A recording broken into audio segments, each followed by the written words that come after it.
السلام علیکم ورحمۃ اللہ وبرکاتہ۔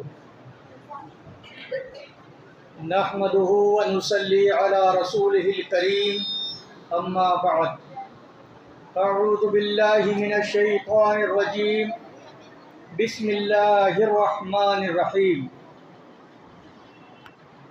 اقرأ بسم ربک الذی خلق، خلق الانسان من علق، اقرأ وربک الاکرم، الذی علم بالقلم، علم الانسان ما لم يعلم۔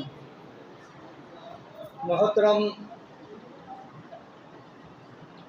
بزرگوں، نوجوان ساتھیوں، عزیز بچوں اور پردہ نشین خواتین اسلام، ابھی ہم اور آپ طالبان علوم نبوت کی زبانی کلام اللہ سماعت فرما رہے تھے، اور یہ مسابقہ تھا بچوں کے درمیان، ایک ایسا مسابقہ جس میں کوئی بھی فیل نہیں ہوتا، کوئی بھی ناکام نہیں ہوتا۔ بس یوں سمجھیں کہ آدمی ایک بہت آگے نکل گیا اور ایک پیچھے نہیں رہا، وہ بھی آگے بڑھا اس سے کچھ کم۔ یہ ایک ایسا مسابقہ ہے، ایسا یعنی کمپٹیشن ہے یہ، جس میں کوئی ناکام نہیں ہوتا۔ جو کامیاب ہوا، فرسٹ سیکنڈ تھرڈ پوزیشن جنہوں نے حاصل کی، یہ ٹھیک ایسا ہی ہے جیسا اللہ تعالیٰ نے صحابہ کرام کے تعلق سے کہا۔ سارے صحابہ کرام کامیاب ہیں، جنتی ہیں، لیکن اللہ کے رسول اللہ تعالیٰ نے قرآن میں کہا السابقون الاولون من المہاجرین والانصار، ان کو فوقیت دیا، ان کو تھوڑا بلند درجہ دیا، جو صحابہ کرام میں پہل جنہوں نے ہجرت کیا اور جنہوں نے مہاجرین کی مدد کیا۔ ایسا ہی ہے، سارے کامیاب ہیں۔ اور عجیب و غریب بات تو یہ ہے کہ جن لوگوں نے انعام پایا یہ بھی کامیاب، جن کو انعام نہ مل سکا وہ بھی کامیاب، اور ان کے کمپٹیشن میں جنہوں نے شرکت کیا، حکم کی حیثیت سے کیا، وہ بھی کامیاب، اجر کا مستحق ہے۔ سامع کی حیثیت سے جو شامل ہوئے وہ بھی اجر کے مستحق ہیں۔ جس ناحیے سے بھی لوگوں نے اس کی یعنی معاونین کی حیثیت سے، مخیرین کی حیثیت سے، مؤیدین کی حیثیت سے، محسنین کی حیثیت سے، جس ناحیے سے بھی شریک ہوئے، ہم سب کے سب انشاءاللہ عند اللہ اجر و ثواب کے مستحق ہیں۔ تو بڑی باسعادت مجلس ہے یہ۔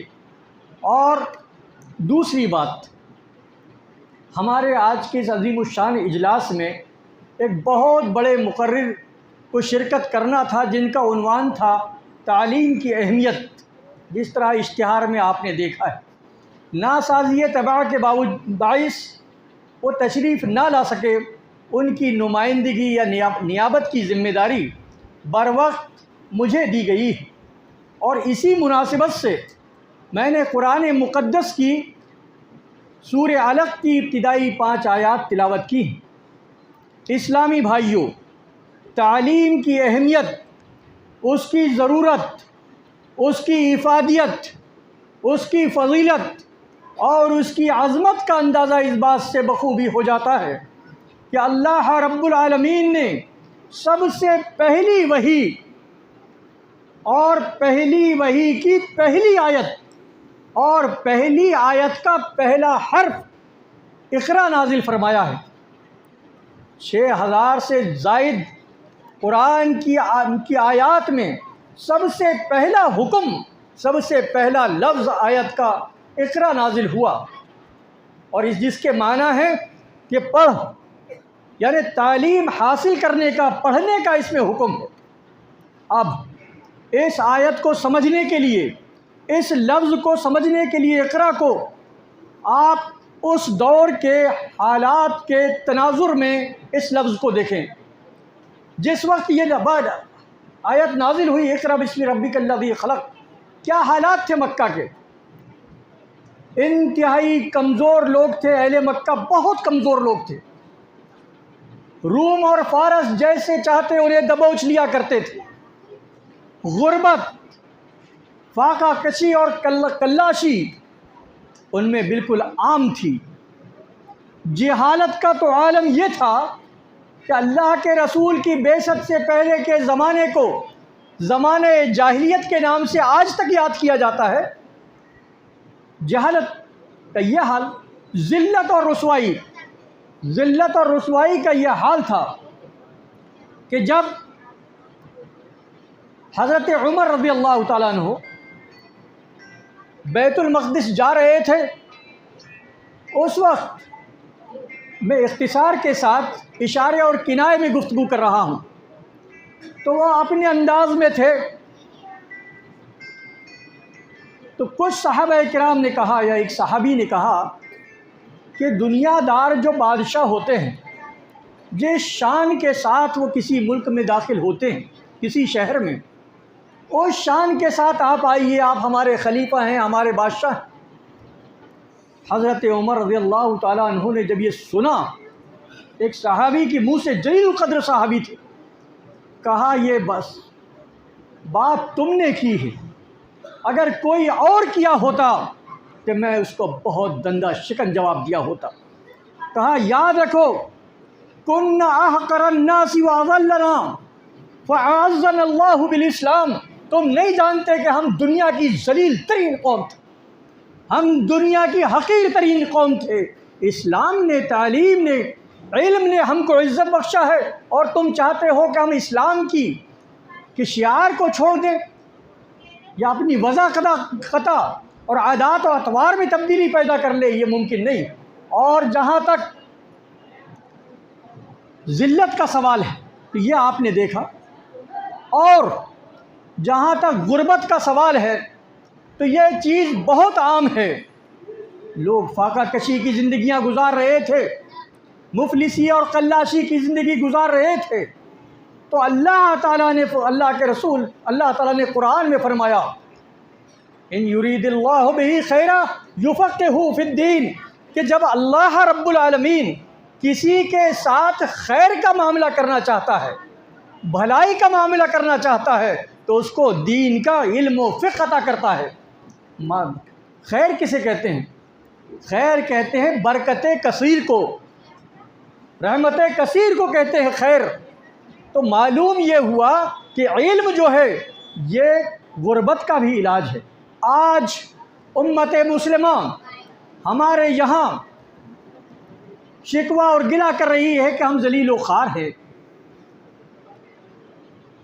یہ شکایت کر رہی ہے کہ غربت سے دو چار ہیں، جہالت ہے ہمارے میں، کمزور ترین ہو گئے ہیں ہم۔ تو میرے اسلامی بھائیوں، ایسے ہی حالات میں اگر اس کا علاج کوئی اور ہوتا تو اللہ رب العالمین پہلے اس حکم کو نازل کرتا، لیکن ایسے حالات میں اللہ رب العالمین نے سب سے پہلا لفظ اقرا نازل فرما کے یہ بتا دیا کہ دیکھو، ان سارے مسائل کا حل اگر کوئی ہے تو وہ تعلیم ہے، وہ علم ہے۔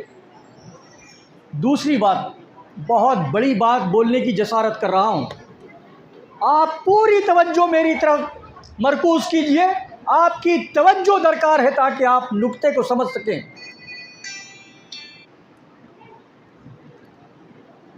کہ یہاں پر اقرأ بسم ربک الذی خلق، اللہ رب العالمین پہلے ایک حکم دے رہا ہے کہ پڑھ اس رب کے نام سے جو تمہارا خالق ہے، جس نے تمہیں پیدا کیا ہے۔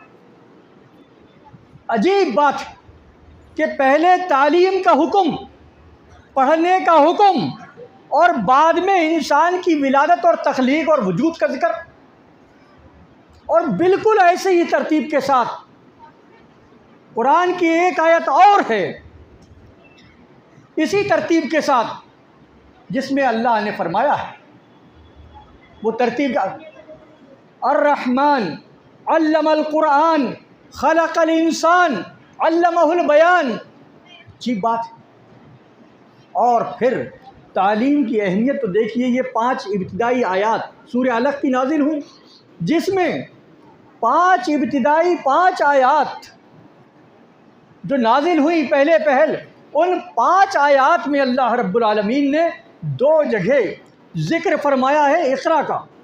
ایک جگہ اقرا بسم ربک الذی خلق، اور اس کے بعد اقرا وربک الاکرم 2 جگہ، اور اقرا وربک الاکرم پڑھو اس لیے کہ تمہارا رب بہت بزرگ و برتر ہے، بڑا عزت والا ہے۔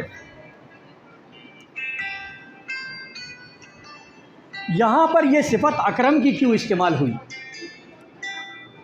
غور کیجیے آپ، اقرا پڑھو وربک الاکرم، اور تمہارا رب بڑا بزرگ تر ہے، بڑا عزت والا ہے۔ یہ صفت کا استعمال کیوں کیا گیا؟ یہ بتانے کے لیے کہ اگر عزت چاہتے ہو اور مقام چاہتے ہو، کوئی مرتبہ چاہتے ہو، شان چاہتے ہو، تو تمہارے کو تعلیم سے آراستہ اور پیراستہ ہونا ہوگا۔ اس لیے اقرا کے ساتھ اللہ رب العالمین نے اپنی صفت اکرم کا استعمال کیا۔ وعلم الانسان ما لم یعلم، علمہ کا لفظ تعلیم حاصل کرنے کا بھی لفظ، یہ لفظ بھی 2 جگہ استعمال، اور جس وسیلے سے ذریعے سے تعلیم حاصل کی جاتی ہے قلم، علمہ بالقلم، قلم کا بھی ذکر۔ تو اللہ رب العالمین نے قرآن مقدس کی پہلی جو 5 آیات نازل کی ہیں، ان سب کے اندر تعلیم پر ہی زور دیا ہے، اور تعلیم کے ہی تعلق سے ہدایات اللہ رب العالمین نے دی ہیں۔ اب میں یہ کہہ رہا تھا کہ اس آیت میں اقرا بسم ربک الذی خلق، اس رب کے نام سے پڑھو جو تمہارا خالق ہے۔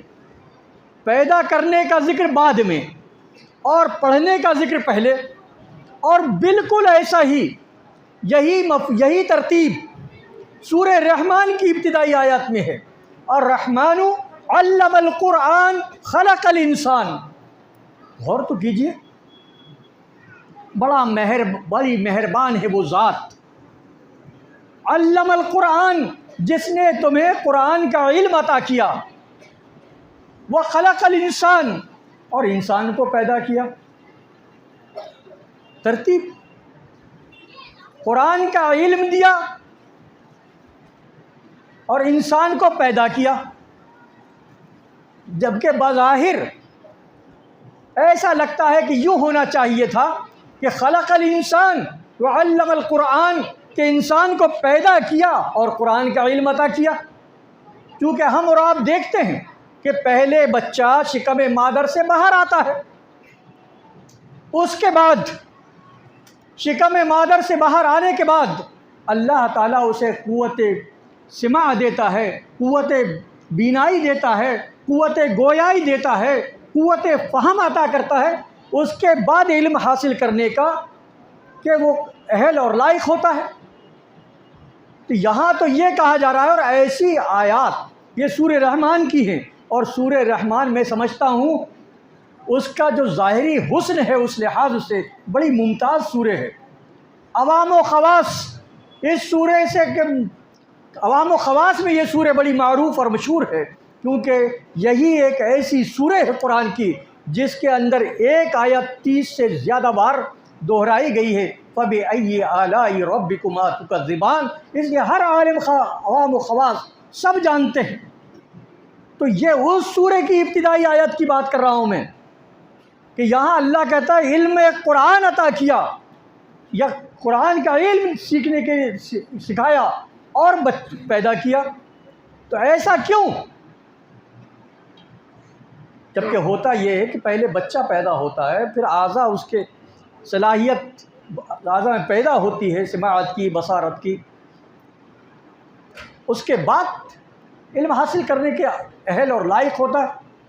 تو بتانے کا مقصد یہ ہے کہ اگر انسان کے اندر علم قرآن نہ ہو، آدمی دینی تعلیم سے آراستہ و پیراستہ نہ ہو، تو ایسی صورت میں انسان کی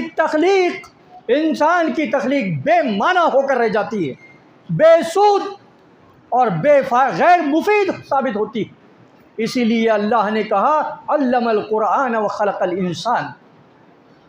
میرے اسلامی بھائیوں، آج ہمیں اور آپ کو یہ شکوہ اور گلہ کہ آج ہمارا وجود خطرے میں پڑ گیا ہے، ہمارے یہ عزت و آبرو کا تحفظ خطرے میں ہے، تو میرے اسلامی بھائیوں ایسے موقع پر اگر آپ اپنا بقا اور تحفظ چاہتے ہیں تو ایسی صورت میں آپ کو علم دین سے آراستہ اور پیراستہ ہونا ہوگا۔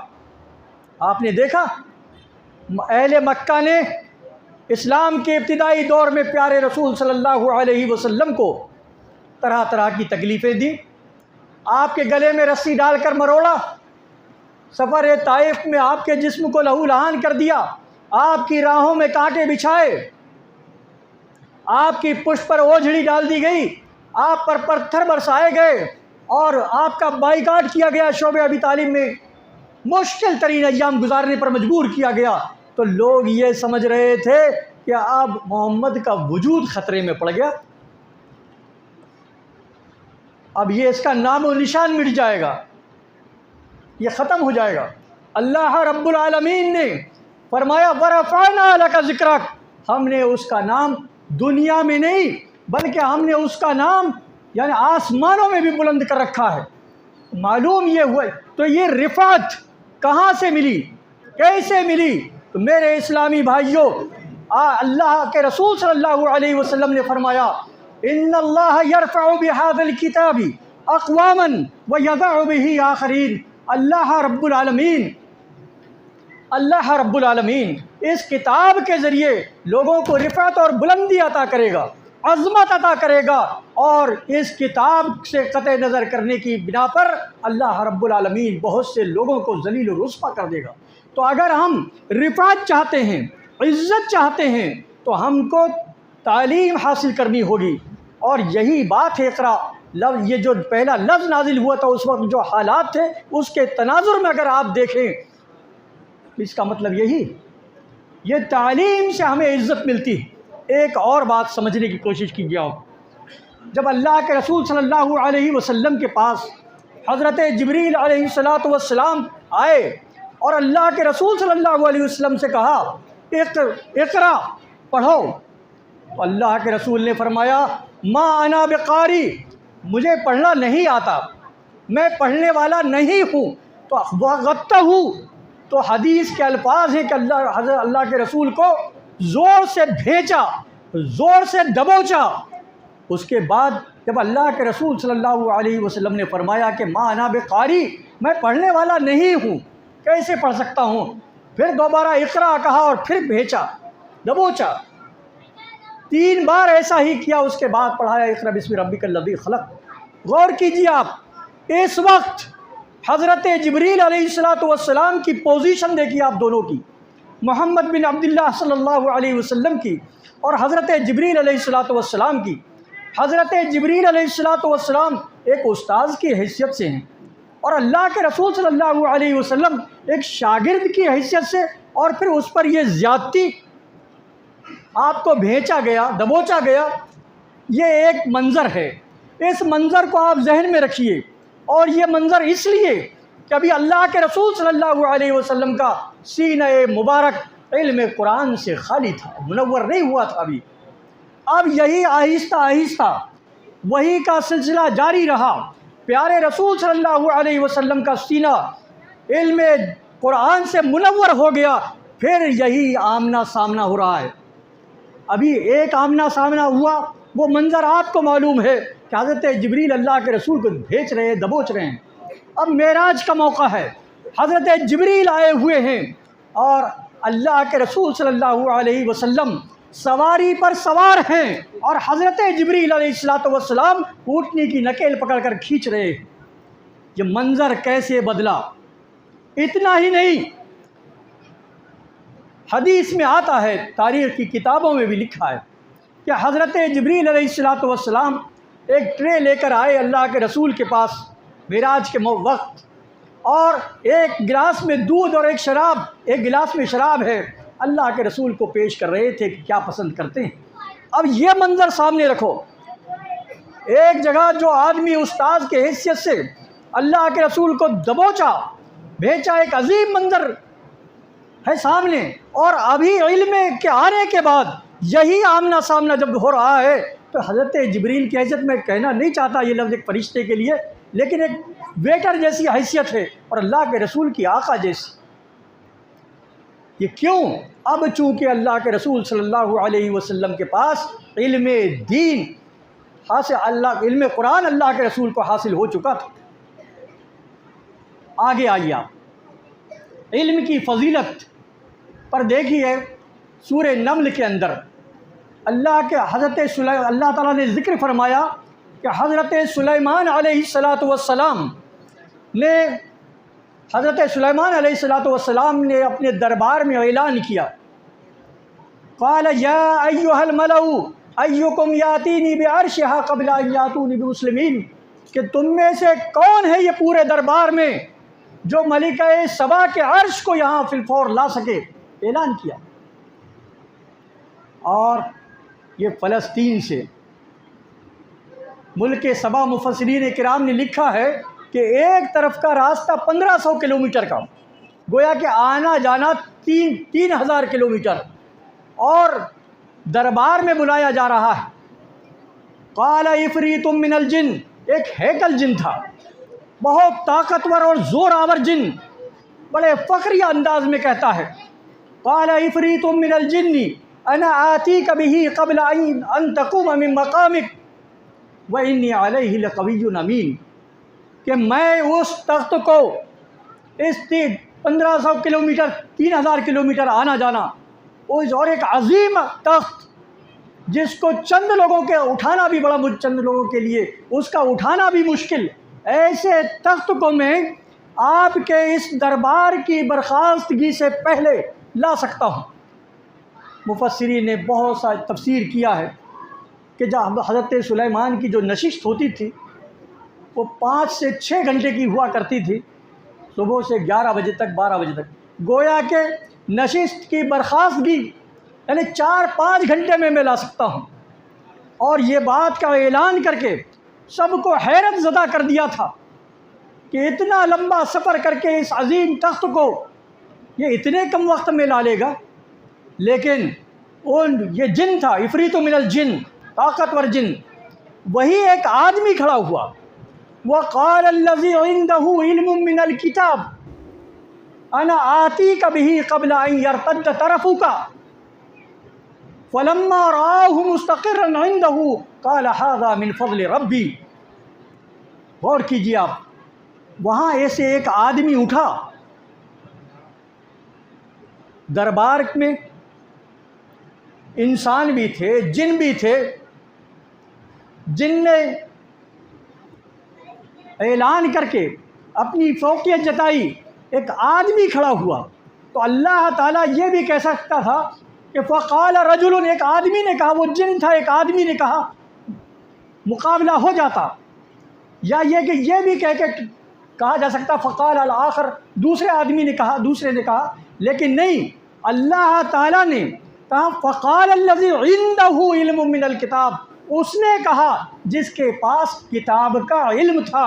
علم من الکتاب کہہ کر یہاں پر یعنی یہ فوکس جو کیا گیا ہے وہ علم کتاب کو کیا گیا ہے.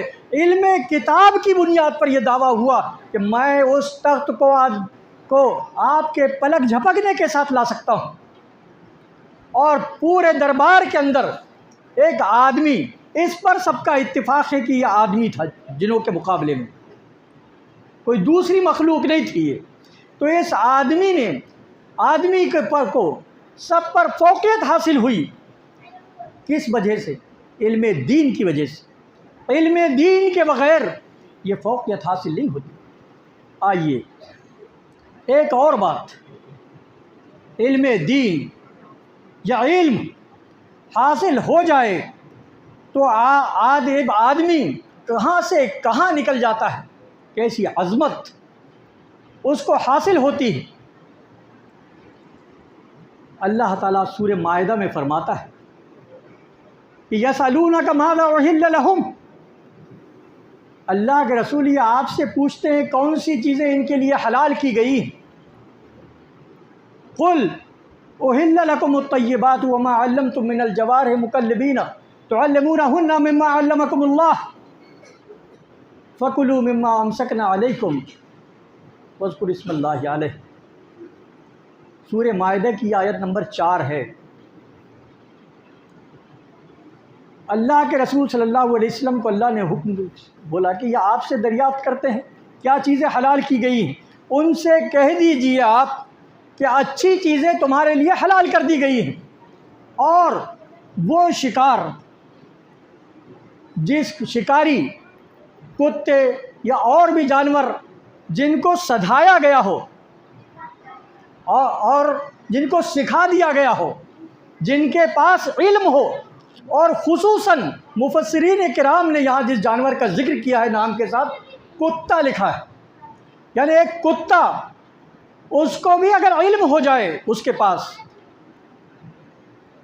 تعلیم ہو، اس کے پاس، تو ایسا کتا اگر آپ نے شکار پر چھوڑا اور شکار کو اس نے پکڑ لیا اور اس میں سے کچھ کھایا نہیں، تو ایسے اور اگر مر بھی جائے شکار، تب بھی اللہ تعالیٰ کہتا ہے وہ شکار کا کھانا تمہارے لیے جائز ہے۔ فَكُلُوا مِمَّا أَمْسَكْنَا عَلَيْكُمْ، جو اس نے تمہارے لیے روک رکھا ہے اس کو تم کھا سکتے ہو، کھاؤ۔ آپ نے غور کیا؟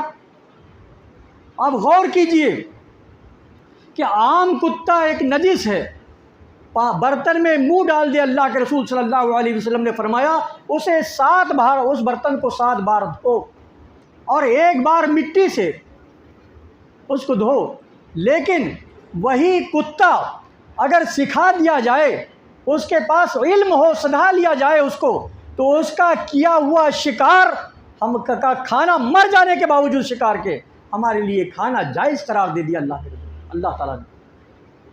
یہ علم ہے، یہ تعلیم ہے۔ اور میرے بھائیوں اور دوستو، آج کیونکہ ایک بہت چوٹی کے عالم ہمارے مابین موجود ہیں،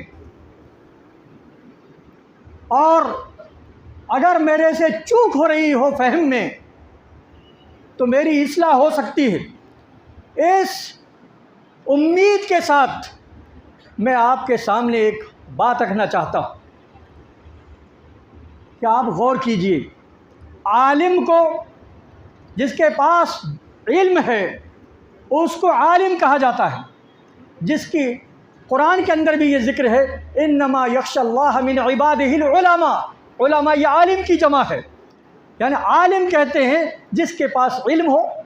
اور یہ جو دنیا ہے، یہ جہاں، اس کو عالم کہتے ہیں۔